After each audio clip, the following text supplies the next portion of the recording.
a Rússia iniciou a implementação do projeto Baikal-Amur Magistral 3, que em termos de complexidade supera tanto a construção do período soviético quanto a modernização da segunda etapa. Foi estabelecida a tarefa de eletrificar completamente a grande ferrovia, o que implica a necessidade de construir novas usinas nucleares e outros projetos interessantes. Falaremos sobre o porquê nosso país está novamente assumindo o Baikal-Amur Magistral, 3 notícias importantes da aviação civil e também sobre o herói da semana, após um breve resumo das notícias positivas. O foguete transportador Soyuz 2-1A com o satélite Condor FKA número 2 foi lançado com sucesso do cosmódromo de Vostochny. Mais um lote de caças-bombardeiros Su-34 foi entregue às Forças Armadas. Começou a produção em série do complexo de mísseis Oreshnik. Em Nizhny Novgorod, foi lançado à água um navio com hidroplanadores do projeto Valdai 45R e em Samara, mais uma embarcação do projeto PV-20S. Na República Popular de Donetsk, foi concluído um ano antes do previsto o reparo de um trecho da rodovia federal R-280 Novorossiya. Em Ulan-Ude, foi inaugurado um novo terminal do Aeroporto Internacional Baikal.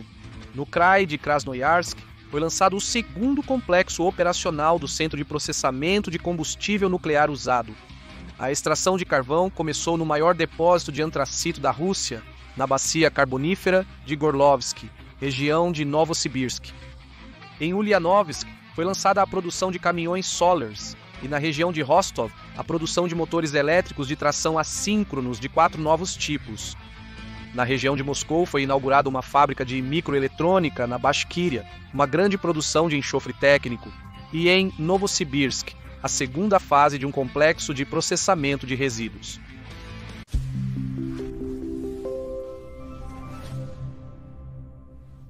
Na Rússia, está sendo concluída a segunda etapa da expansão da Baikal-Amur Magistral e da Transiberiana, e já foi aprovado um terceiro estágio ainda mais trabalhoso e ambicioso chamado Baikal-Amur Magistral 3, como é conhecido. Ela prevê a construção de 2.000 quilômetros de novas vias, 3 túneis extremamente complexos, uma ponte sobre o Amur, além de centenas de outras pontes e estruturas. O projeto é extremamente caro e complexo, mas não tem alternativa. E aqui está o porquê. A magistral Baikal-Amur começou a ser construída na época de Stalin, mas após sua morte as obras foram interrompidas. Somente o esfriamento brusco das relações com a China em 1969 fez com que nosso governo voltasse urgentemente ao projeto. A já existente na época ferrovia transiberiana, em caso de guerra com o vizinho oriental, seria rapidamente capturada por eles devido à proximidade das fronteiras. Já a Baikal-Amur Magistral, localizada mais ao interior, poderia se tornar uma estrada de retaguarda, necessária para o transporte de tropas e recursos na linha de frente estendida. A verdade é que ainda era preciso construí-la, e isso precisava ser feito rapidamente. Por isso, todas as forças da União foram direcionadas para o projeto. Em 1984, a ferrovia foi concluída e se tornou uma das mais extensas do mundo, conectando o país e abrindo acesso a novos depósitos minerais. Agora era preciso construir ao redor dela zonas industriais, cidades, pontes, túneis e dar um poderoso impulso ao desenvolvimento do Extremo Oriente e da Sibéria. Como você entende, o colapso da União colocou esses planos em uma longa pausa. Os ideólogos das reformas liberais não apenas conseguiram interromper o desenvolvimento da Baikal-Amur Magistral, mas também se apressaram em rotulá-la como um projeto totalitário e sem sentido. Veja o que disse Igor Gaidar. O projeto de construção da Baikal-Amur Magistral é um exemplo típico de construção socialista do século, economicamente absolutamente sem sentido. Ninguém sequer pensou em uma pergunta elementar. Por que estamos construindo essa ferrovia? O que pretendemos transportar por ela e em qual direção? O projeto acabou custando cerca de 4 vezes mais do que o previsto e nunca foi concluído em sua totalidade. Em parte, ele estava certo. Afinal, até 1997, o fluxo na rodovia havia diminuído pela metade em relação ao pico registrado em 1990. No entanto, isso foi uma consequência direta do colapso do complexo econômico unificado do país, ou seja, das mesmas reformas liberais promovidas por Gaidar e sua equipe, Felizmente, mesmo naqueles anos difíceis, o governo teve o bom senso de manter a rodovia, apesar de ser deficitária, e aos poucos foi concluindo sua construção, contrariando a opinião pública e a pressão da intelectualidade. Nem todos na época poderiam imaginar que, décadas depois, a Baikal-Amur Magistral se tornaria extremamente demandada.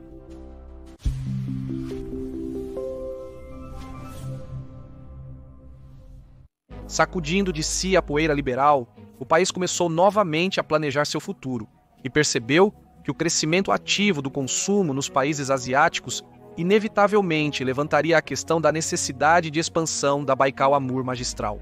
Já em 2013, foi aprovado um plano de reconstrução da ferrovia, que previa a modernização de 1.500 quilômetros de trilhos, do túnel Severomuyski, a reconstrução de 39 estações, 106 pontes ferroviárias e outros objetos. Simultaneamente, a Transiberiana foi modernizada, e agora, no atual ano de 2024, o chamado segundo estágio desse grandioso trabalho está terminando.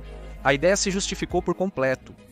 Se não tivéssemos começado a fazer tudo isso há 10 anos, não teríamos conseguido redirecionar os fluxos de carga do oeste para o leste, e as sanções teriam nos causado um grande prejuízo. Especialistas dizem que a construção atual é ainda mais grandiosa e complexa do que nos tempos da União das Repúblicas Socialistas Soviéticas, mas ainda há muito mais a ser feito, pois começa a terceira etapa, ou Baikal-Amur Magistral 3.0, como nós a chamamos. Existem pelo menos 2 fatores sérios que limitam a capacidade do Baikal-Amur Magistral. Em primeiro lugar, em muitos trechos ele ainda é de via única, o que significa que os trens precisam esperar uns pelos outros e acabam perdendo tempo. Em segundo lugar, até hoje ele não é eletrificado e utiliza tração a diesel, o que é caro e lento. A terceira etapa prevê a instalação de vias duplas contínuas ao longo de toda a extensão da ferrovia. E em setembro, Vladimir Putin definiu a tarefa de eletrificação completa do projeto. Depois disso, os responsáveis ficaram de cabeça quente. Onde conseguir tanta energia elétrica? A resposta é, na verdade, bem óbvia.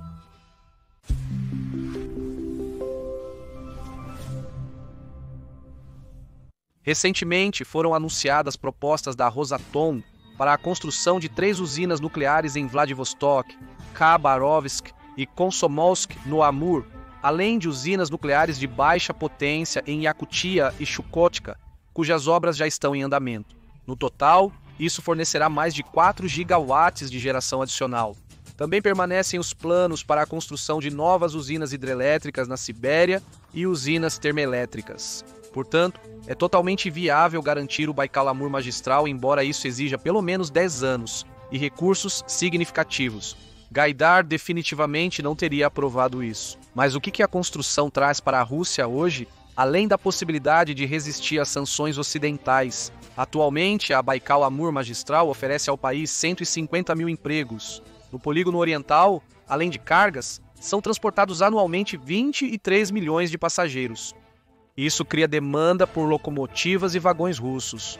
Recentemente, começaram a chegar à ferrovia as mais modernas locomotivas a diesel de carga Tri-T20 da fábrica de máquinas de Briansk, equipadas com motores de fabricação própria. A Baikal-Amur Magistral também é um campo de testes para o desenvolvimento de novos materiais, tecnologias e soluções digitais para a gestão do transporte. Nos territórios adjacentes a ela, existem muitos depósitos de minerais, cujo acesso antes era impossível. No geral, a contribuição da Baikal-Amur Magistral para o produto interno bruto do país na última década foi de 1 trilhão e 400 bilhões de rublos. E isso considerando que sua capacidade de transporte ainda não é suficiente para atender a demanda total por transporte. Mas o significado do projeto é ainda mais amplo. A Baikal-Amur Magistral é a espinha dorsal de aço da Rússia, que possibilita o desenvolvimento de outros projetos. Recentemente, contamos que ela foi conectada ao maior rio Lena, na região de Yakutsk, e através dele, também a Rota Marítima do Norte. Agora, começou a construção da ponte de Lena dentro de um conceito unificado. Novos portos e acessos a eles estão sendo construídos. Espera-se a ativação do projeto Severny Shirotny Khod, dos projetos Belkamur, Barinsk-Amur, da Ferrovia Norte Siberiana e de outros. O trabalho está reservado para alguns séculos, no mínimo, E este é exatamente o caso em que nosso enorme território não é uma maldição, mas um presente, porque a necessidade de dominá-lo impulsiona a ciência, a economia e a tecnologia nacionais. Estamos certos de que estamos apenas no começo do caminho, mas nunca mais vamos sair dele. Agora, 3 notícias importantes da aviação civil.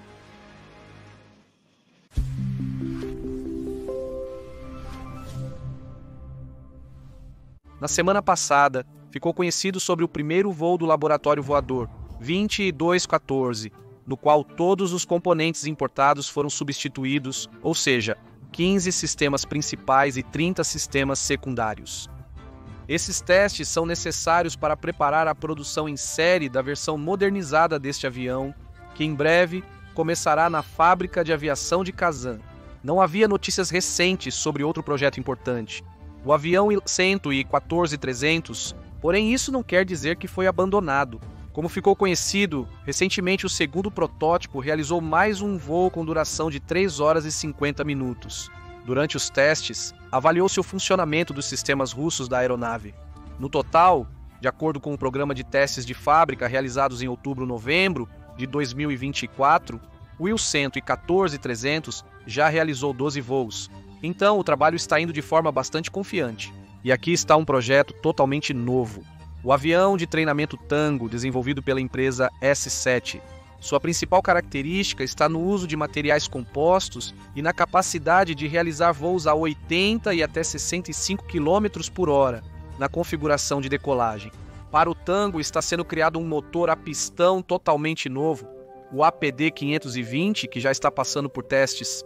Vamos mantê-los informados nas próximas edições. Aliás, na quinta-feira saiu no nosso canal uma análise sobre a fábrica russa de produção em série de veículos aéreos não tripulados.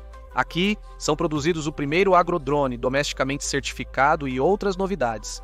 Se ainda não assistiu, recomendamos fortemente que confira pelo link na descrição. A seguir, sobre o herói.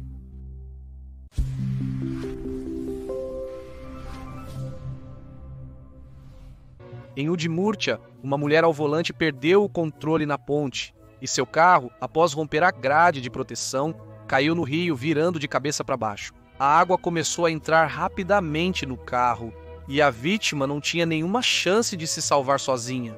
Ela só conseguiu se arrastar para o banco de trás. No entanto, por uma feliz coincidência, o acidente foi testemunhado por outro motorista, Nikita Nekrasov, que imediatamente pulou no rio para ajudar. O tempo estava passando rapidamente, mas não conseguiam tirar a mulher, pois a porta estava emperrada. Outro motorista também ajudou. Ele trouxe uma alavanca e, junto com Nikita, conseguiu destravar a porta, tirar a vítima e entregá-la aos cuidados da ambulância. Graças à reação rápida e competente dos heróis, a mulher sobreviveu. Cuidem de si mesmos e de seus entes queridos.